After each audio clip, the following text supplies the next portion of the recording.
שלום לכם. התינוקות שלנו הם הדבר החשוב לנו מכל. אין דבר שיכול לגרום לנו אושר מלראות תינוק מחייך. אנחנו נעשה הכל בשביל החיוך הזה, ואם חלילה נראה אותו סובל מאיזושהי סיבה, נהפוך עולמות כדי להחזיר לו את החיוך אל הפנים. הדבר הכי קשה לאמא זה לראות את התינוק שלה סובל, במיוחד כשמדובר בבריאות שלו. אחת הבעיות השכיחות אצל תינוקות היא הדמומיות בעור. הדמומיות הזאת או בעיות עור אחרות האופייניות לתינוקות גורמות להם לחוסר נעימות ותחושת חוסר אונים. וכשהם סובלים, גם אנחנו הרי סובלים. שלום לדוקטור אקי פרידמן, מומחה ברפואת עור בעל מרפאה עצמאית במגדלי עזריאלי בתל אביב. שלום, בסדר. קודם כל ככה, לפני שנתחיל, על מה אנחנו בעצם מדברים?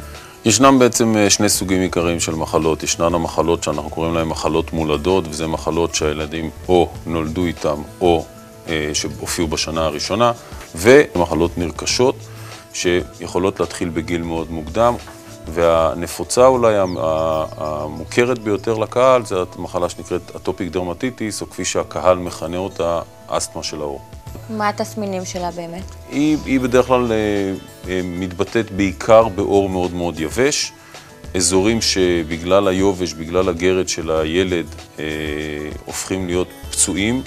האזורים האופייניים לכך הם כל אזורי הכפלים, והילדים מרגישים צורך אז לגרד. זה ילדים בגיל שקשה מאוד להסביר להם שלא לגרד. ולנו בתור הורים יש את האפשרות למנוע את זה בדרך כלשהי? אין אפשרות למנוע את זה, אבל ניתן בהחלט לצמצם את האירועים ולהפחית את עוצמת הלהבות באירוע עצמו. ופה יש המון עניינים התנהגותיים עם הילדים. כלומר, צריך לאפשר להם סביבה קרירה ונעימה, כי סביבה חמימה גורמת להחמרה של התופעות. צריך להלביש אותם בביגוד מתאים, שלא יהיה ביגוד שגורם לגירוי של העור. כן. צריך להשתמש בתכשירים, הן אם זה סבונים, הן אם זה קרם לחות, שיהיו עדינים ככל האפשר ולשמור על לחות מרבית של העור. צריך לקחת בחשבון את הדברים האלה, בעיקר לקראת עונות המעבר, שזה העונות שבהן התופעות מחריפות. יש תכשירים מסוימים שאתה כן יכול להמליץ, להשתמש בהם? בעיקרון נכון מאוד להשתמש בכל תכשיר שהוא תכשיר שמקל על גרד, אם יש מצב של גרד, או יכול לגרום ללחות של העור כדי להימנע מכניסה לסיטואציה. צריך למצוא את התכשיר שמתאים לילד, כמובן זה צריך להיות גם תכשיר נוח, גם תכשיר נעים, שלא מהווה איזשהו עול על האם כן. ועל הילד, אבל בסך הכל צריך למצוא את התכשיר המתאים ולמרוח אותו בצורה עקבית כדי למנוע מהילד להיכנס למצב.